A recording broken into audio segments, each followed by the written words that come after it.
Hello everyone, welcome to my channel. So जैसे कि आप जानते हैं हम इंडियन पॉलिटिकल थॉट करे थे, जिसमें हमने अभी तक औरबिंदो और वीडी सावरकर को समझ लिया है। आज की वीडियो में हम बात करने वाले हैं लोकमान्य बाल गंगाधर तिलक के बारे में। So without wasting more time let's begin. So Bal Gangadhar तिलक जो थे, उनका जो बर्थ है वो 1856 का है। उन्हें इंडियन नेशनलिस्ट का भगीरथ ऋषि भी कहा जाता है। बाल गंगाधर तिलक बहुत ही फेमस जर्नलिस्ट थे, टीचर थे और फ्रीडम फाइटर भी थे। ठीक है, उन्होंने मॉडर्न इंडिया पॉलिटिकल थॉट को एक नया मोड़ देकर इंडियन नेशनल कांग्रेस को देश के लिए जब स्ट्रगल चल रहे थे, देश की आज़ादी के लिए जो स्ट्रगल चल रहे थे, उसमें कुछ रेडिकल प्रोग्राम अपनाने के लिए उन्होंने मजबूर कर दिया। किससे? इंडियन नेशनल कांग्रेस को। इस तरह उन्होंने जो राष्ट्रीय आंदोलन की नेशनल मूवमेंट में बहुत ही ज़्यादा अपना रोल प्ले किया।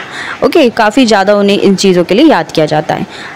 अब हम बाल गंगाधर के सबसे जो इम्पॉर्टेंट कॉन्टेक्स्ट के रूप में जब उन्हें पढ़ा जाता है उस पर बात करेंगे, जो है उनका प्रोग्राम ऑफ सोशल रिफॉर्म। देखो, तिलक ने भारत में जो सोशल रिफॉर्म के प्रोग्राम इम्प्लीमेंट करने के लिए ब्रिटिश गवर्नमेंट के वो भरोसे नहीं थे। उन्हें बिल्कुल भी ये सही नहीं लगा कि ब्रिटिश गवर्नमेंट के भरोसे रहकर हम इन चीज़ों को से बाहर आ सकेंगे। हालांकि जब हम राजा राम मोहन राय के बारे में देखते हैं तो वो सोशल रिफॉर्मर थे। इस मामले में ब्रिटिश गवर्नमेंट की हेल्प लेना वो सही समझते थे जब हम राजा राम मोहन राय की यहाँ बात करते हैं। और सोशल रिफॉर्म की लीडरशिप भी बाल गंगाधर तिलक ही कर रहे थे। ठीक है, इसके बाद उन्होंने इंडियंस को क्या बोला कि उन्हें फॉरेन कंट्रीज़ में जाना चाहिए और वहाँ से कुछ चीज़ें सीखनी चाहिए, वहाँ से नॉलेज लेनी चाहिए और अपनी थॉट पावर को बढ़ाना चाहिए।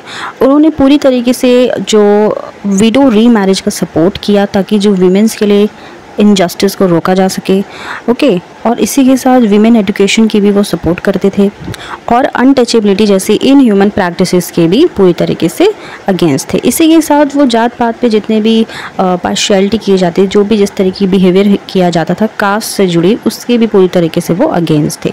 ओके, अब तिलक का क्या मानना है? तिलक ने जितने भी दूसरे सोशल रिफॉर्मर्स हैं उनको क्या याद दिलाया है कि जो प्रेजेंट टाइम में हमारा जो पतन हो रहा है वो किस वजह से हो रहा है? वो हिंदू धर्म की वजह से नहीं हुआ है, बल्कि इस धर्म के त्याग की वजह से हुआ, यानी कि जो सैक्रिफाइस की वजह से हुआ है। फिर इन सोशल रिफॉर्मर्स को पॉपुलर सपोर्ट भी नहीं मिला, बल्कि वो स्टेट के कोरिशिव पावर और एडमिनिस्ट्रेटिव डिक्रेस के सहारे इस देश के समाज को पश्चिमी सांचे यानी कि जो वेस्टर्न कल्चर में ढालने के लिए कोशिश कर रहे थे। तो तिलक ने क्या बताया कि इससे न केवल हमारी सेल्फ रिस्पेक्ट को ठेस लगेगी, बल्कि भारतीय समाज यानी कि जो इंडियन सोसाइटी के जो इंटरनल मैटर्स है उसमें जितने भी विदेशी कल्चर यानी कि विदेशी जितना भी शासन है उसका इंटरफेरेंस अपने आप बहुत ज़्यादा इमोरल हो जाता है। ओके, चलिए अब हम बात करेंगे नेशनल एजुकेशन एंड नेशनलिज्म के बारे में। तिलक के क्या थॉट्स थे?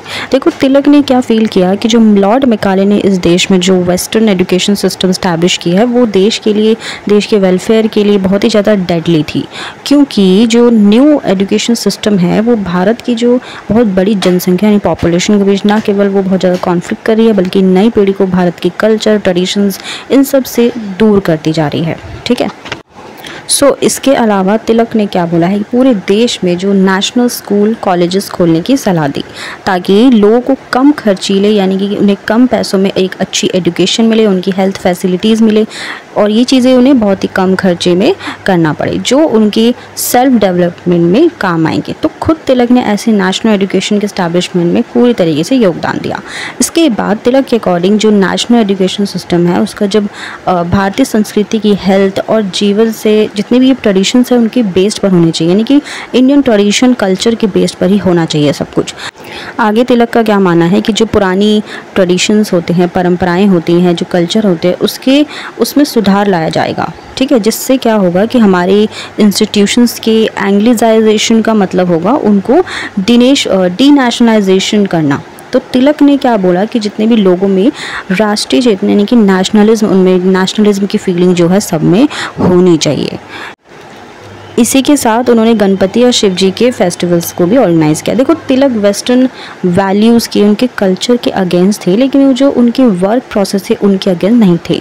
उन्होंने वेस्टर्न वैल्यूज़ पर बेस्ड जो एजुकेशन थी उसका जरूर वो अगेंस्ट थे, उसका विरोध उन्होंने किया, लेकिन जो पश्चिमी ढंग के स्कूल और कॉलेजेस खोलने के लिए उन्होंने विरोध नहीं किया, उस चीज़ के अगेंस्ट वो बिल्कुल नहीं थे। तो ऐसा लगता है कि उन्हें गणपति उत्सव की जितनी ऑर्गेनाइज उन्होंने किया है, इन सब चीज़ों के लिए उन्हें यूनान के एक हिस्टोरिकल बैकग्राउंड से मिली थी, जिसमें देवी देवताओं के नाम पर कुछ चीज़ें वहाँ पे होती थी, जैसे कि देवी देवताओं के लिए ओलंपिक खेल कूद ऑर्गेनाइज़ किए जाते थे। तो शिवजी उत्सव के जब ऑर्गेनाइज़ किया जाता था, ये सब आयोजन होते थे, इन सब के लिए थॉमस कार्लाइल और जॉन रस्किन की कुछ आर्टिकल्स थे, कुछ बुक्स थे जो कि हीरो वर्शिप के एग्जाम्पल से उन्हें मिली थी। ओके, नेक्स्ट इनका कॉन्सेप्ट है स्वदेशी एंड स्वराज का। देखो, जो भारत के नेशनल मूवमेंट के दौरान धीरे धीरे ये साफ होता जा रहा था कि कांग्रेस के जो मॉडरेट्स हैं, यानी नरम दल ने ब्रिटिश गवर्नमेंट के पास कुछ प्रेयर्स एंड पेटिशंस भेजने और कॉन्स्टिट्यूशनल मेथड में कॉन्फ्लिक्ट चलाने की जो प्रोसेस उन्होंने अपनाई थी, उसे अंग्रेज़ों पर कोई भी इम्पैक्ट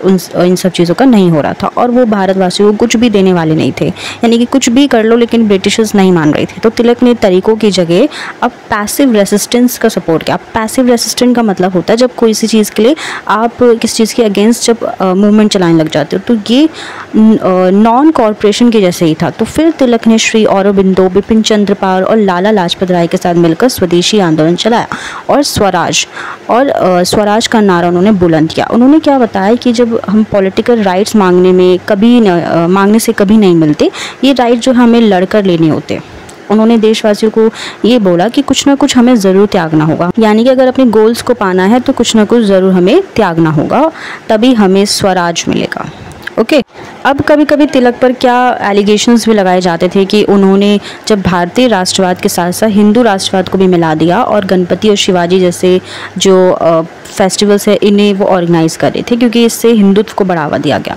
पर ये नहीं, बिल्कुल भी ये भूला नहीं जाना चाहिए कि उन्होंने राष्ट्रीय कॉन्शियस चीज़ों को बढ़ाने के लिए ये जितने भी फेस्टिवल्स है इन्हें ऑर्गेनाइज़ किया। उन्होंने मुस्लिम या किसी भी अदर कम्युनिटी के लिए ऐसा कुछ भी नहीं किया कि इनके साथ ऐसा कुछ होना चाहिए, ऐसा बुरा होना चाहिए, ऐसा उन्होंने कोई भी बात नहीं बोली। इन रियलिटी अगर देखा जाए तो राष्ट्रीय नेशनल इंटरेस्ट में हिंदू और मुस्लिम को कंधे से कंधे मिलाकर काम करना चाहिए। ओके, तो उनका ये विश्वास था कि हिंदुओं का जो दिमाग, बुद्धिबल और मुसलमानों का शौर्य जब एक साथ मिल जाएगा तब वो ब्रिटिशर्स से लड़ सकेंगे। ओके, तो 1920 में तिलक ने मुस्लिम्स के जो खिलाफत मूवमेंट को पूरी तरीके से सपोर्ट देने की कोशिश की। सो फ्रेंड्स, आज के लिए बस इतना ही। आई होप आपको बाल गंगाधर तिलक जी के थॉट्स अच्छे से क्लियर हो गए होंगे। अगर आपका कोई भी डाउट है तो आप मुझसे ज़रूर पूछिए। अगर आपको वीडियो अच्छी लगी तो प्लीज़ लाइक कीजिए, शेयर कीजिए और मेरा चैनल सब्सक्राइब करना बिल्कुल ना भूलें। मिलते हैं अपनी नेक्स्ट वीडियो में। Till then bye bye, take care.